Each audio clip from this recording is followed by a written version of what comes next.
মেয়েকে ভালোভাবে না জেনে অপরিচিত কারোর কাছে কাজের আশায় তুলে দেবেন না। আপনার আশেপাশে হয়তো ওত পেতে আছে সংঘবদ্ধ নারী ও শিশু পাচারকারীর দল। আপনার একটু অসতর্কতার জন্য আপনার সন্তানের জীবনে নেমে আসতে পারে করুণ পরিণতি। কোনো সন্দেহভাজন ব্যক্তি দৃষ্টিগোচর হলে নিকটস্থ থানায় অবহিত করুন।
أعوذ بالله من الشيطان الرجيم.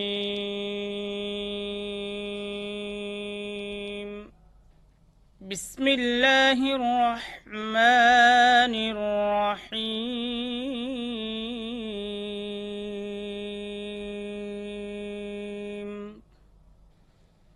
يا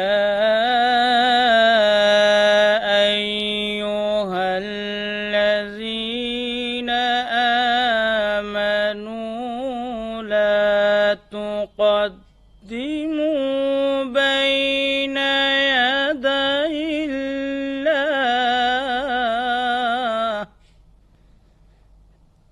لا تقدموا بين يدي الله ورسوله واتقوا الله إن الله سميع عليم.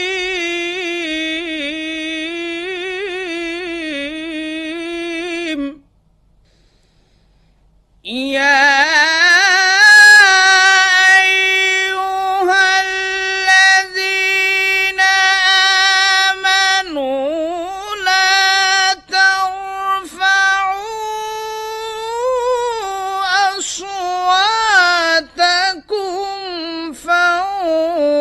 صوت النبي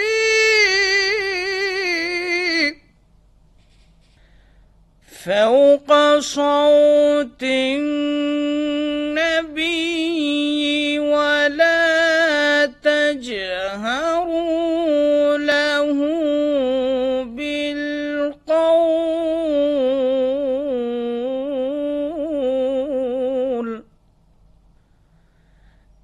كجهر بعضكم لبعض أن تحبط أعمالكم وأنتم لا تشعرون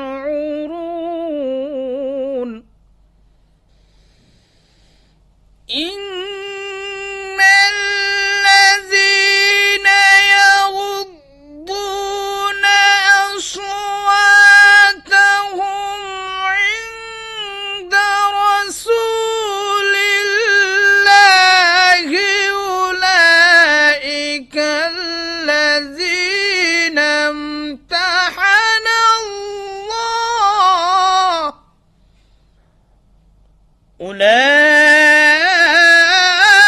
أولئك الذين امتحن الله قلوبهم للتقوى لهم مغفرة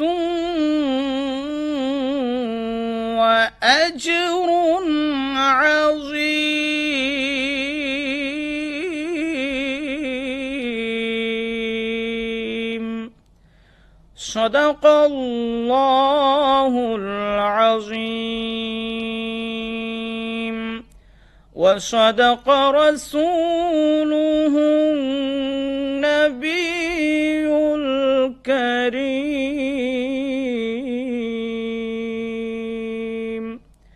সূরাতুল হুজুরাত আয়াত 1 থেকে 3 নাহমাদুহু ওয়া নুসাল্লি ওয়া নুসাল্লিমু আলা রাসূলিহিল কারীম আম্মা বাদ। সূরা হুজুরাত অত্যন্ত গুরুত্বপূর্ণ একটি সূরা, যার মধ্যে রাসূল পাক সাল্লাল্লাহু আলাইহি সাল্লামের শানে রিসালাতের অনেকগুলো বিষয় এখানে আলোচনা করেছেন আল্লাহ সুবহানাহু ওয়া তাআলা। আমরা যারা মুমিন বান্দা, আমাদের গোটা জীবনটাকে কিভাবে আমরা পরিচালিত করব সেই বিষয়ে আল্লাহ সুবহানাহু ওয়া তাআলা আমাদেরকে গাইডলাইন্স দিয়েছেন। আল্লাহ বলেন, ওহে ঈমানদারেরা লা তুকদ্দিমু বাইনা ইয়াদাইল্লাহি ওয়া রাসূলিহি, ওই বিষয়ে যেই বিষয়ে আল্লাহ এবং আল্লাহর রাসূল তোমাদেরকে যতটুকুন সমাধান দিয়েছেন ততটুকু পরিমাণ তোমরা তোমাদের বাস্তব জীবনে আমলি দিবে। রাসূল এবং আল্লাহর দেওয়া হুকুমের চেয়ে বেশি অগ্রগামী কোনোভাবেই তোমরা তোমাদের বাস্তব জীবনকে পরিচালিত করবে না। অর্থাৎ ইসলামী শরীয়তের প্রত্যেকটা হুকুম আহকাম আল্লাহ আমাদেরকে সুস্পষ্ট করে কোরআনুল কারীমের মাধ্যমে জানিয়ে দিয়েছেন। তারপরেও যেন আমরা কোনোভাবে আমাদের জীবনকে আল্লাহর দেওয়া বিধানের অতিরঞ্জিত, রাসূলের দেওয়ার বিধানের অতিরঞ্জিত না করি, সেই ব্যাপারে আল্লাহ আমাদেরকে তাকিদ দিয়েছেন। আল্লাহ বলেন, ওয়াত্তাকুল্লাহ, আমি আল্লাহকে ভয় করো। আর আল্লাহর ভয় যাদের অন্তরে থাকবে, আল্লাহর দেওয়া বিধানের চেয়ে সে কখনো নিজেকে অগ্রসর করবে না।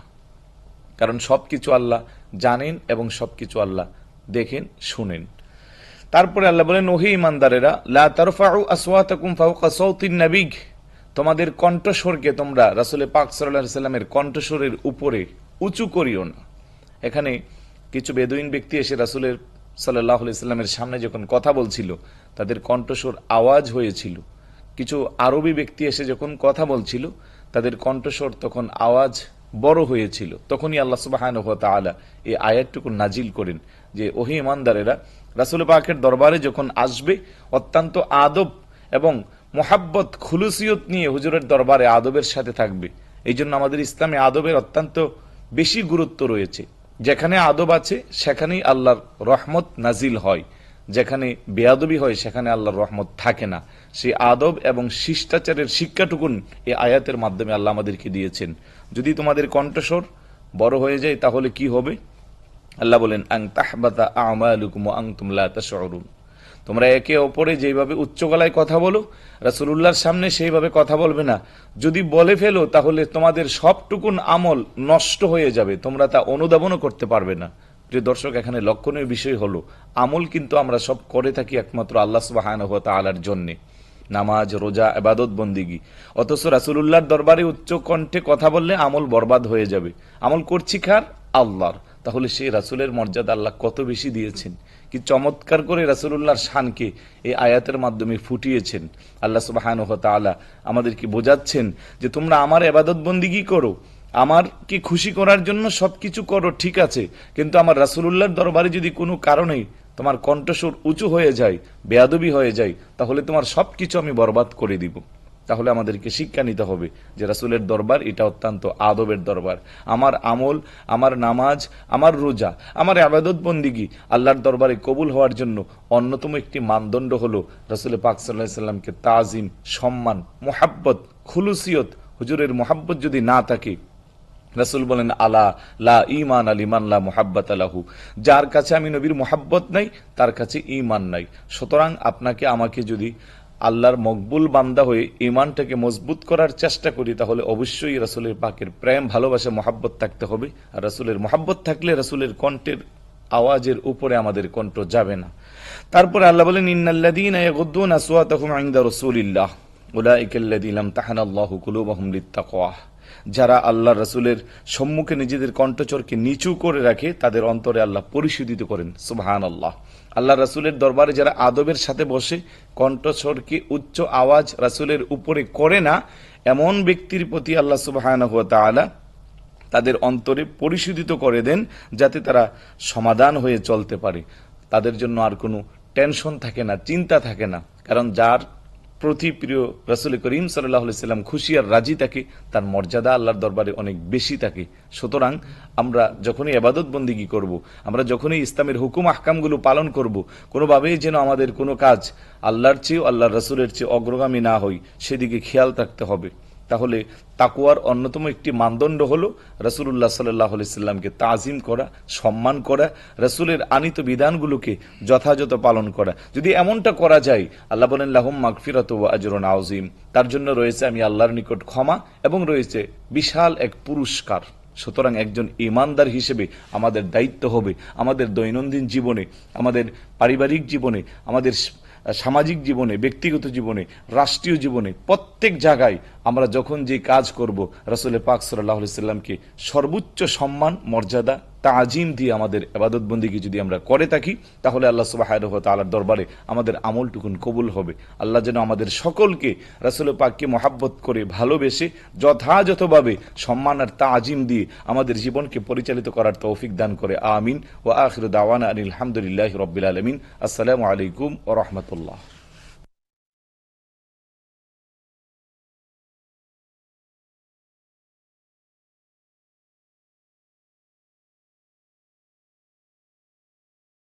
ওম অজ্ঞানতিমিরান্ধস্য জ্ঞানঞ্জন শলাকয়া চক্ষুন্মিলিতং যেন তস্মৈ শ্রীগুরুবে নমঃ। হে কৃষ্ণ করুণা সিন্ধু দীনবন্ধু জগৎপতে গোপেশ গোপিকা কান্ত রাধাকান্ত নমস্তুতে। নারায়ণং নমস্কৃত্যং নরং চৈব নরোত্তমং দেবীং সরস্বতী বেশম ততো জয়মুদীরয়েৎ। ওং নমো ভগবতে বাসুদেবায়। শ্রীমদ্ ভগবদ গীতা যথাযথ দ্বিতীয় অধ্যায় শ্লোক নম্বর 13 বিষাদ যোগ। দেহিন হস্মিন যথা দেহে কৌমারং যৌবনং জরা তথা দেহান্তর প্রাপ্তি দৃঢ়স্তত্র মুজ্জতি। দেহের দেহ যেভাবে কুমার থেকে যৌবন এবং জরার মাধ্যমে তার রূপ পরিবর্তন করে চলে, তেমনি ওই দেহে এক দেহ থেকে অন্য দেহে দেহান্তরিত হয়। এইরকম পরিবর্তনে স্থিতপ্রজ্ঞ পণ্ডিতগণ কখনো মুহ্যমান হন না। জড়দেহ সতত পরিবর্তনশীল। আজ যে শিশু অচিরে সে যুবক হয়, তারপর বৃদ্ধ হয়, কিন্তু দেহ এইভাবে পুরো বদলে গেলেও ব্যক্তিটি বদলায় না। ব্যক্তিটি কেন এক থাকে, তার কারণ হচ্ছে প্রকৃত ব্যক্তিটি দেহ নয়, দেহস্থ আত্মা। আত্মাই হচ্ছে জীবের আসল স্বরূপ, ব্যক্তিত্বের কেন্দ্র। দেহ বিনষ্ট হলেও আত্মার মৃত্যু হয় না। পূর্বকৃত কর্ম অনুসারে এই জড়জগতে সে আরেকটি জড়দেহ লাভ করে। অথবা জড়বন্ধন মুক্ত হয়ে ভগবত ভাবে একটি জড় মৃত্যুহীন চিন্ময় দেহ প্রাপ্ত হয়। সেজন্য কারো জড়দেহ পরিবর্তনে বা বিনাশে জ্ঞানী ব্যক্তি শোক করেন না। ওং সর্বে ভবন্ত সুখিন সর্বে সন্তু নিরাময়া সর্বে ভদ্রাণি পশ্যন্তু মা কচ্ছিৎ দুঃখ ভাগো ভবেৎ। জগতে সকল সুখী লাভ করুক, জগতে সবাই সুখ এবং নিরোগ হোক এবং সকলের দৃষ্টি মঙ্গলময়ী হোক, সংসারে কেউ যেন দুঃখ না পায়। ওম শান্তি, ওম শান্তি, ওম শান্তি।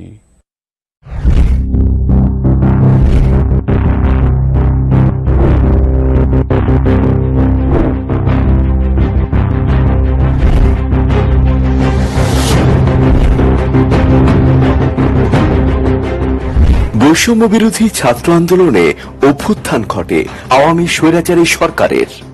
5ই আগস্ট পদত্যাগ করে